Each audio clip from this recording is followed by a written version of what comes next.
Hello, my friends. We're going to talk about the Truman Scholarship today and some of the public service stuff in an auxiliary manner. Appreciate you being here today. Purpose of this workshop really is to go through in some detail the Truman Scholarship application process. And we are recording this, so everyone who is registered who's here today, you'll receive an email probably tomorrow at some point that will have a link for this presentation for you. It is being recorded. We will stop and ask for questions for the virtual folks and the in-person folks in the chat a few times through IT action going on here. Great. And sure, so let's get started here. Uh-oh. I got greedy.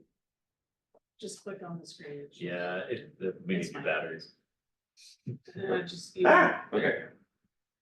So we'll start with this. I am Craig Filer. For those of you that don't know me, I am the director of the Office of National Fellowships, ONF.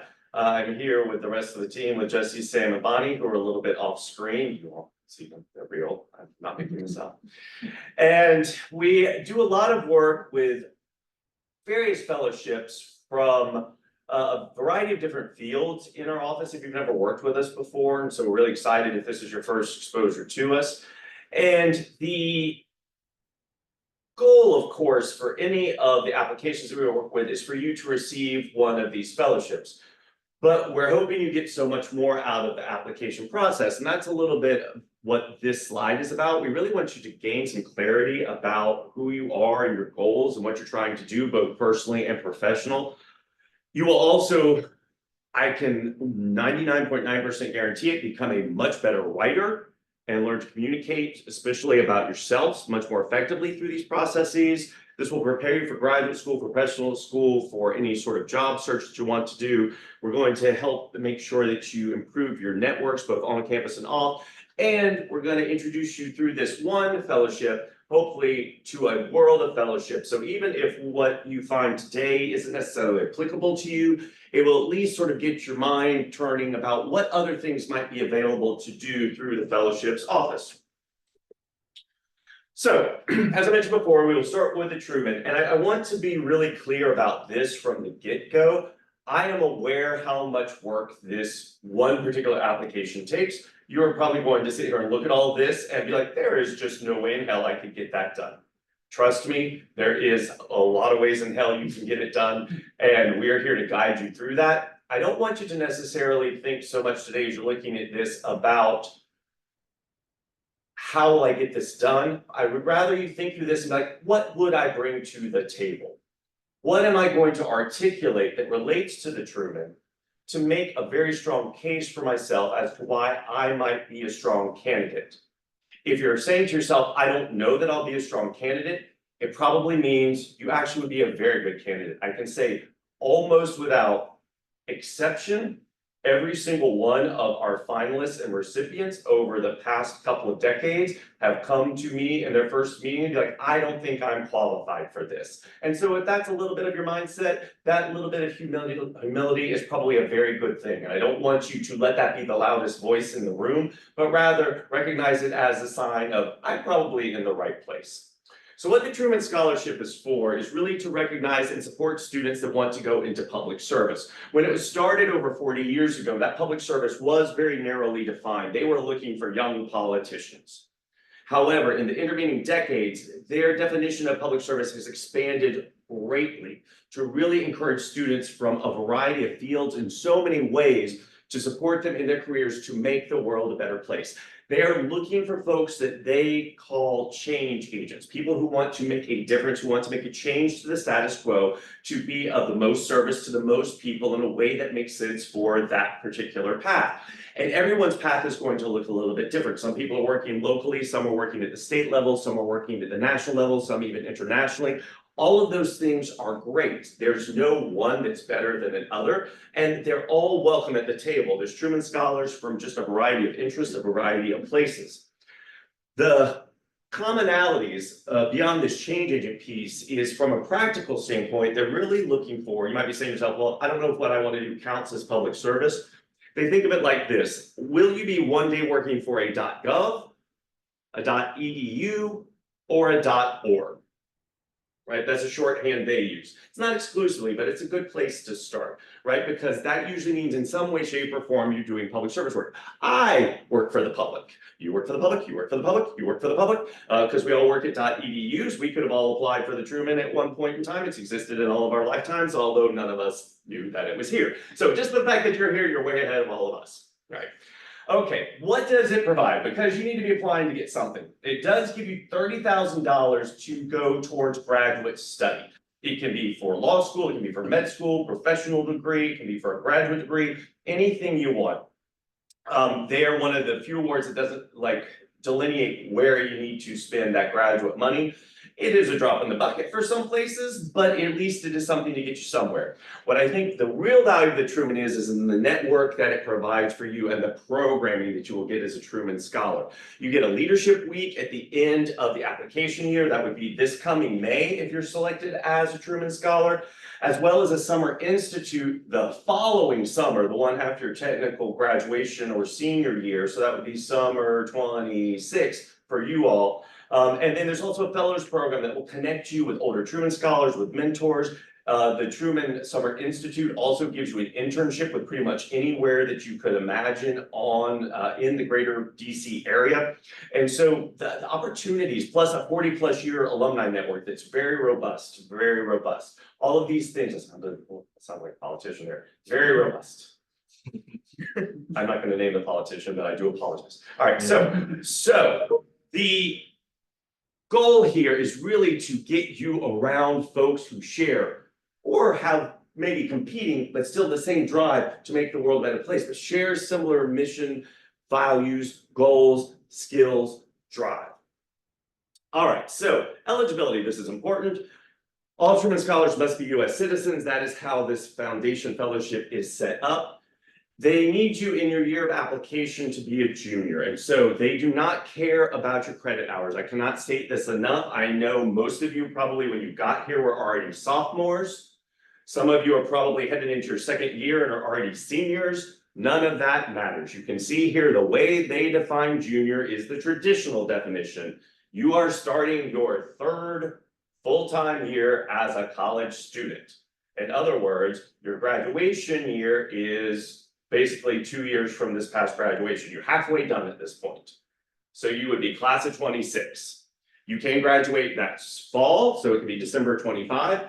And in some cases, you can make a strong case if you're graduating next spring in 3 years, but we would need to talk about that one-on-one. This is technically your eligibility window, but there's other things to talk about there as well.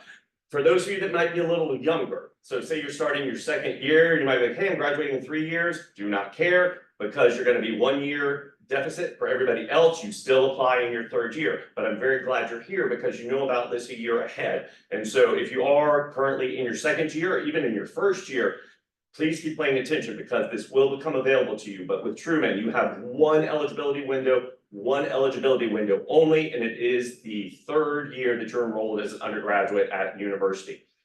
We'll talk about the timeline about that in just a second. You also have to be enrolled full-time at the time of application. That technically for this is the spring. So if you're part-time right now, don't stress about it this fall, but you do have to be enrolled full-time in the eligibility. To be eligible, you have to be enrolled full-time in the admissions semester, which is spring. All right. I mentioned this on the career aspiration side, the side over here. Change agent type claims to be in government, education, nonprofit sector, so .edu, .org, .gov. And you have to go on to some sort of graduate school because that's what they're giving you money for. So you have to write about it on the application as well. Now, they're looking at the full holistic experience that you have here at the university. A lot of folks may be like, well, I have this, but I don't have that. I have this, I don't have that. I'm happy to have these conversations with you because there's a lot of information here and everybody's situation is a little bit different. But again, in my experience, most of you are going to be bringing enough for this conversation to be of value and worthwhile, even if we discover that Truman may not be the best fit, but then we can possibly pivot to something else. They're going to look at several things in your materials, and those are listed here. They certainly want to make sure that you're doing activities related to your interests, that everything sort of works together in your portfolio. They want to see your leadership potential. They also want to see how you engage with community and on campus. They want to see coursework that relates to this, of course. Government experience is not required, but they like to see it. It probably is necessary if that's the path you're looking at. But if you're planning to, like, if you're in the medical field, for example, and you're looking to do something like Doctors Without Borders, open a nonprofit medical clinic, that sort of thing, if you don't have government work, they're not going to be like, well, that's strange. It's expected, right? You're doing the work that you are wanting to do. And so when you can see at the bottom of the slide here, they're looking for participation in 2 or more of the following. A lot of folks will see that, oh, I have to do all these. Nope, you need real strong representation in at least 2 of these 4 categories. So student government and campus-based extracurricular activities. We put student government here specifically because student government to Truman is a student activity. Student government is an actual government activity. That's a lot easier for us here in Tallahassee because we have a literal, like, if it's here, student government, if it's up there, pointing towards the Capitol, that's government, right? So that's the first thing. Community and service related activities is the second category, and they are ones that are not necessarily connected to school. Here's the big easy one to explain here, dance marathon. Dance marathon is a student activity. It is fully encased on campus. Is it philanthropic? Absolutely, but it is a student organization, right? And so we would have to have conversations with some of these activities about whether they go in service activities or in campus activities. The easiest rule of thumb is just don't double dip and it's probably fine, right? Government internships, that's the third category, is that sort of government activity, that work activity in a government agency. And then the fourth one, and this is particularly useful in even years because they're election years, partisan political and campaigning activities. And so in the election years, that one comes to the fore, and a lot of folks are doing that type of work in the fall, particularly ahead of elections. All right, so I want to go through the application here in sort of a quick version, then we'll dive in a little bit deeper, and then I'll see, we'll stop for some questions and see if anybody has them. But the application basically comes in 3 sections, even though there's 4 bullets here. There's basically 3 sections or 3 types of questions. There's lists, there's short essays, and then there's a longer policy proposal. And so the lists are in the first bullet here. These are lists of activities. This is where you delineate the categories that we just went through. What are your college activities? What are your service activities? What are your government activities? Then there's several short personal essays as well as future plans essays about your graduate school and your career plans. And then there is an actual policy proposal. Now, the first question that usually comes up, especially from folks that maybe aren't into social sciences, is like, I've never written a policy proposal. That is okay. Let me explain the policy proposal to you. It is like a little academic paper, but it is really simply, they want to see an idea that you have to make a change. So if you present a problem, what is one small way that you could envision changing that problem? It may or may not be feasible, right? And you actually talk about that a little bit, but it needs to be understandable. The good news is it's a page, so you can't get too in the weeds with it, although trust me, plenty of students try. It's something that's usually very straightforward. They can be explained in a page, and your ability to, or your capacity or experience with policy in and of itself is not what's important. It's your ability to articulate what is the problem, how do you envision trying to solve it, having it well researched, and then having it well articulated. And I think all of you are able, in my experience, all of you are able to do that at a level that's appropriate for the thing that you're trying to do. So here are the short essays that are on here. All of these, you can see this 900 to 2000, I'd like to point this out, characters. It's not a 2000 word essay, that would be very long, and there's a lot of them. And so these are all about a paragraph each is what it comes down to. Most of the longer ones are 1500 to 2000 characters. I divide these into sort of a few categories. There's the first 3 right here, the 3 describes. Here's where it's talking almost like the heart of essays. And this is usually where we start with the work. And the first one is what's an example of your leadership. The second one, what is an example of a public service experience. And the third one is what's the problem in society you want to address when you enter public service. And so here what we're doing is we're really thinking about what are you doing, what are you wanting to do, what is the thing you're wanting to encounter and challenge during your career. I will also say this, many of you are going to be bringing multiple interests to the table. I often say, think of Truman as not a contract, You're not writing anything in stone, you're not signing anything in blood, but rather an exploratory exercise to try on one particular path. Right? If you try and do 2 or 3 particular paths in one essay, 1, there's not enough room for it. 2, you end up, if I can use a clothes metaphor, with mismatched outfit, and it doesn't usually look good.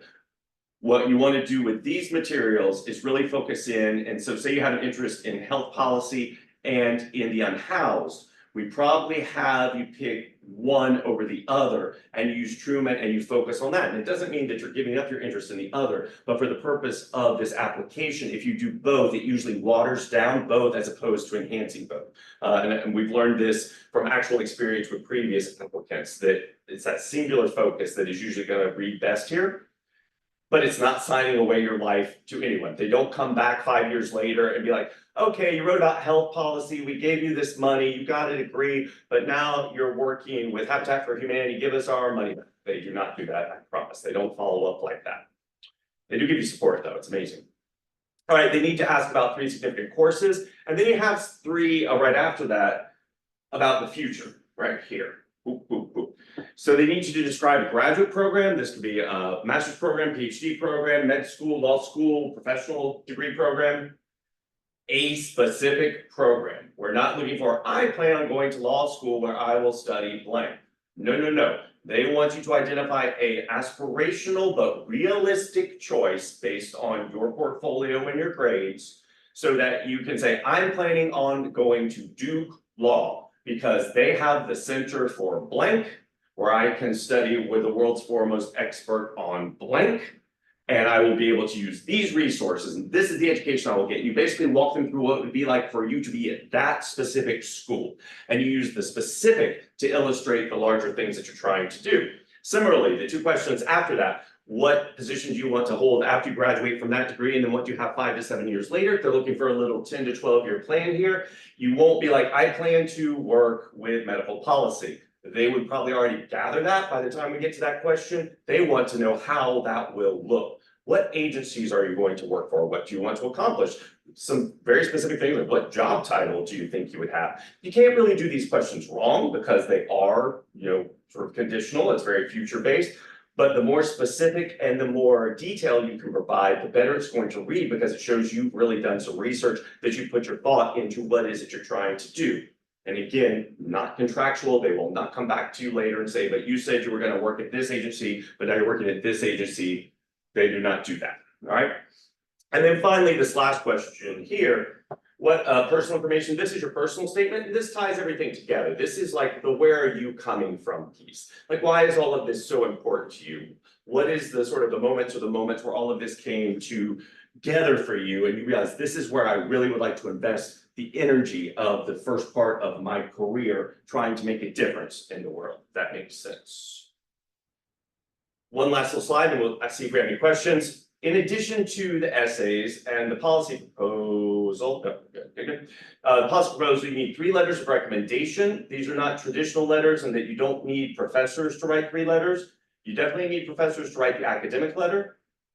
But you also want a letter that's about your commitment to a career in public service, and you want one that's going to corroborate your leadership. And so it's a little bit different in that regard. And a lot of folks are like, oh my God, I don't have 3 professors. Good news here, unless you are literally doing everything within the confines of a university and trying to go on to do something in academia, it probably is not even appropriate to have all 3 letters from professors. And so you really want to think about the people who have been mentoring you and supporting you in the work that you've been doing, that you're using to make the case for yourself in this award.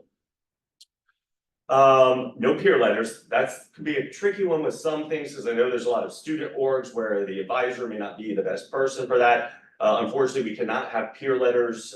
That's just not allowed, or it's certainly not competitive. It will sink an application pretty quick. And then, of course, we need official transcripts as well. So we have the application, which is lists, short essays, policy proposals, 3 letters, leadership, service, academics, and transcript. That's what we got. Okay, any questions from you 2 or online about sort of the content pieces? Yeah. Quick question. So you mentioned that the org, gov, or edu, if you already work for one of those 3 currently, would that inherently be disqualifying or negative in a sense? Okay. And in fact, it would make, most likely, depending on what it was, actually probably make your case stronger. In this case, yeah, it's not one of those things where it's like, oh, I've done this before, so that disqualifies you. It's not that at all. It actually should enhance, if anything. Yeah, but it definitely should be detrimental, even if it's sort of neutral. Yeah, okay, any online? Not so far. Great, let's carry on. Information through a fire hose.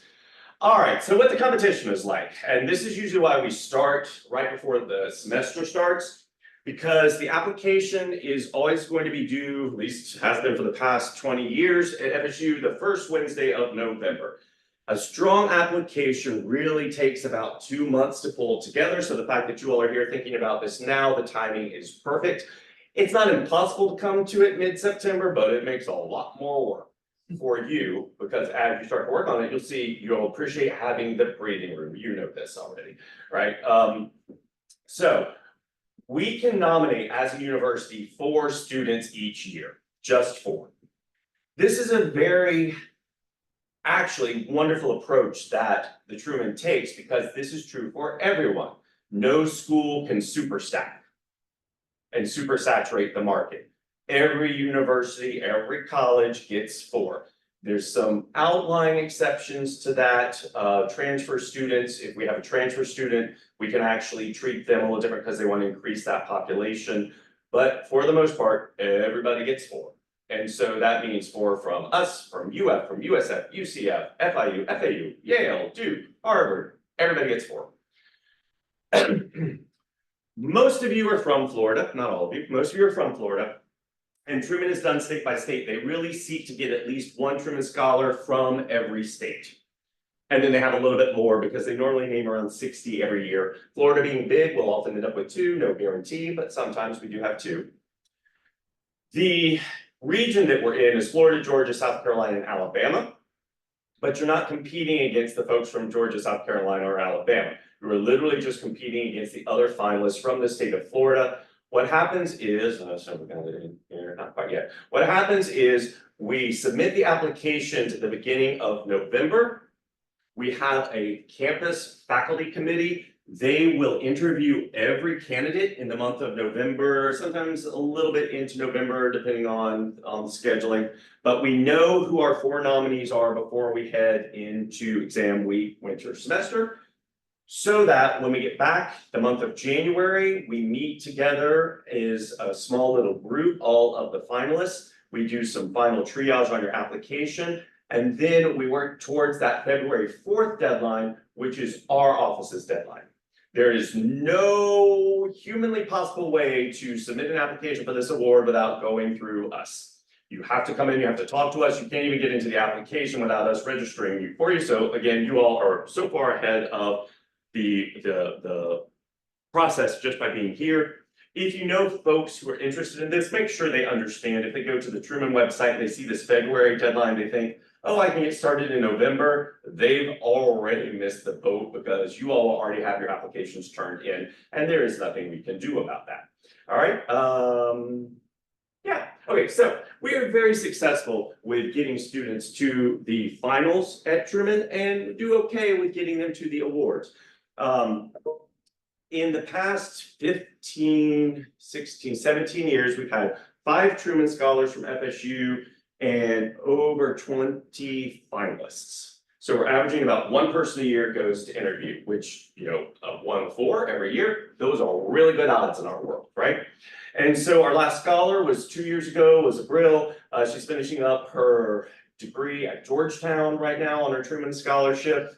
And then Ronnie was our finalist last year, does voting rights work, did a great job. Ronnie didn't receive, but again, everyone always lands on their feet. I'm so in contact with most of our finalists still over the years, and they're all doing amazing and great work. This is finalist recognition, being a nominee, even doing the application. Every step of the way, you all are going to feel a great sense of accomplishment. And yes, it's disappointing when it's your last step in the process. Absolutely, we recognize that too. But we want to make sure you are taking something of great value personally and professionally from every step of this application. And we want to see one of you up on this slide next year, maybe 2. 1 year, we took 3 of our 4. That was a tough year for the 4th. but the three were really good. So, all right, so that's Truman.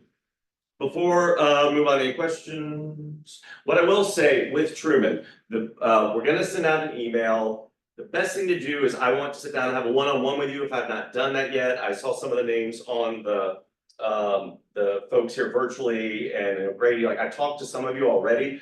But the first thing to do would be just get back to me, let's set an appointment, let's have that first conversation. Happy to do it towards the end of next week. I'm super available. I have a lot of open time during drop ad week as well. So for that first conversation, it's a good time to do that. So I can sort of give you an idea of like, this is what you would need to do, talk you through the process, and maybe just go in and start working on it. I will say this, the conversation is not a contract to complete.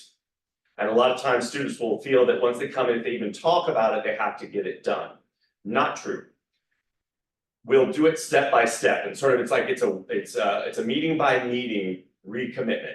And it's this idea of like, okay, this is where we are for next time. This is what we need to do. Everything good? Let's do that. And we're just checking as we go. I have a very sort of methodical process that we've sort of fine-tuned over the years in getting this application done. So it's not just, wow, that's a lot of essays. I don't know where to start. I know where to start.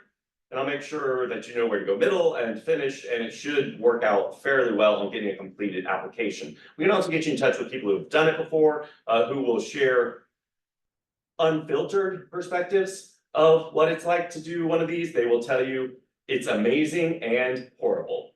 And there's no way to sugarcoat that. And the horrible part isn't that horrible, but it is a lot of work. And when they say it's horrible, it's like they have to dig deep. You have to work and really start to understand who you are and how to articulate that in a way that you probably never had to do before. And that's hard. And I think that's really what they mean when they say it's horrible. I hope that's what they mean. That's what they mean. Okay, great. All right. So there's a couple other ones just to put on your radar as well. So the first one, we call it PPIA for Public Policy and International Affairs Fellowship. It's a junior summer institute. The application eligibility window is exactly the same as Truman. You must be in the fall of your third year. You can see this is due in early November. It's usually right around the same time as Truman. The application has a lot of overlap with the Truman application, so it's not a heavy lift. If this is interesting to you, there's a leadership essay, there's a service essay, there's a few other things in there. This is a summer program that you would do this coming summer at one of these junior summer institute locations. So there's 5 of them: Minnesota, Carnegie Mellon, Princeton, Berkeley, and University of Michigan. Each of them has a little bit of a different focus, but all of them are about training you all in public policy and international affairs. It is a recruitment tool for these specific grad schools, but there is no expectation that you go to those grad schools if they let you come to the Summer Institute. But it is pretty much a great way to get a stipend and to get some more education with students from around the country who share an interest with you. And we've sent many students to PPIA over the years. We've probably sent like 8 or 9 at this point. Yeah.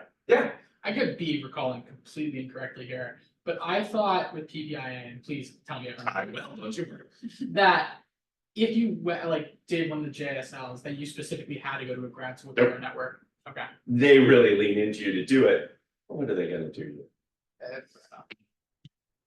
Because I think who went last? Omar went over to Brangle. Who did PPIA last? I know Ruby Flores did. Ruby, but Ruby did not go. No. No. Yeah, Ruby. Because Ruby went to the Fulbright. Right, Yeah. exactly.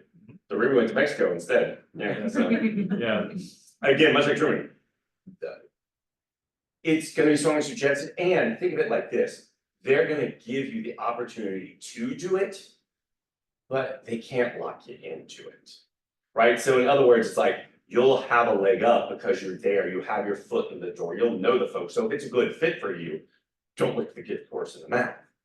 But again, they can't, they can't lock you into it. I don't think legally I want to do that. Maybe I don't know. I'm married a lawyer, but I do not know the law.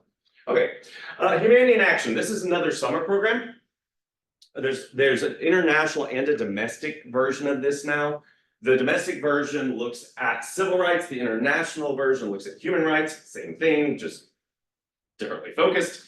You can see all of the different locations where these are held they want people from all majors here, where PPIA very specifically wants folks interested in public policy and international affairs. Humanity in Action, they're really interested in anyone who's bringing their interesting or unique perspective to the study and the exploration of human rights and civil rights. We've had filmmakers go, we have had certainly social scientists go, we've had, I think, English or creative writing major go at one point, right? And so they really want people who have an interest in improving the dialogue and the momentum around policy in human rights and civil rights. And so this one, I think the program's very in length, start date, that sort of thing. They're described on the website. And most of the deadline, let's say, yeah. So it's in January still. The application changes every year because it's always a response piece. And so where Truman has not changed in the many years that I've worked with it, Humanity in Action very famously does change because they put a different artifact in front of you. Sometimes it's a video, sometimes it's an article, short movie, podcast, and then they ask you some questions to respond to in the application. So it's really interesting, but we have to pivot every year along with the application in that regard. All right. Then, for those of you who are unaware, and this is only for those of you who are in the College of Social Science and Public Policy, if you have not or are not aware of the Social Science Scholars Program, this is a wonderful in-house program for social science scholars major. You gotta have a 3.3 or higher. They bring you in traditionally, the application in, again, fall of your junior year. You will take a class with them in the spring of your junior year. They give, it's like a leadership and service development class. Then they'll give you $5,000 for next summer to do an independent project. And then you do a presentation of that project on the backside in the fall of your senior year. This application usually becomes available shortly after the semester starts. And so if you're unaware of social science scholars, Tom and John who do this are great. This has been around for 15 years or so now, probably, give or take, maybe a little less. Amazing program, and just so many great students over the years have done this. I'm pretty sure Rodney's a social science guy. I'm pretty sure Brill is a social science scholar. Lots of times the finalists for this are also like their first, Truman first, what have you. They overlap really well. Hey, and that's us. So if you want to contact us, this one's me. That. This one's Jesse. Sam. And this one's Bonnie. Right. You can get in here. We have a LinkedIn now. Thank you, Sam. We have a website. We have an email. I mean, Instagram. We used to have Facebook, but I don't think we use it anymore because, you know, we're not stuck in 2000. What? Yeah, did you deactivate? Good. All right, so I think that is where we get to questions. Any questions? It's pretty, I don't know if straightforward is the right word, but it's pretty delineated. We got some clear stuff in here. Any questions in the chat? Yeah. Great. I will vamp for 1 second just to see if anybody at home on their Zooms have a question, let us know real quick. Otherwise, as a means to wrap up, just remember the conversation does not lock you into anything beyond just a conversation. So don't count yourself out of the process before you even start it. One thing all of us have learned, and between all of us, we've got over a quarter century or more of fellowship advising experience in the room. The only way you are guaranteed to be told no in one of these applications is to not apply. It's the only way to guarantee a no. And so having these conversations and these explorations with us, particularly these preliminary ones, comes with no strings attached. I promise you there. We really just want to talk to you, get to know you, see if this is a good fit for you. Any of the ones we mentioned today, we've got a whole slew of other programs that we work with students from across campus. And so connect back to me. Let's get a time set up. I will say, and I'll mention this in the email, when you email me, I do not have a scheduling tool. I for some reason don't want that ease and comfort in my life. I like scheduling things myself. So when you email me, just give me some times that you're available around your class schedule, and I will find a time that works for both our schedules, send it to you. Generally speaking, meetings in person here in the HSF building. can set up Zooms, but if you're anything like me, nothing personal, friends at home, because I know we're still in summer. But during the fall and spring, let's meet face to face, because I usually find the meetings to be a little bit more productive, unless you're sick or something like that, in which case we can certainly pivot. All right, if nobody has any questions, I will sign off there, and that's it. Peace. Thanks, all. Good to be here. Thank you.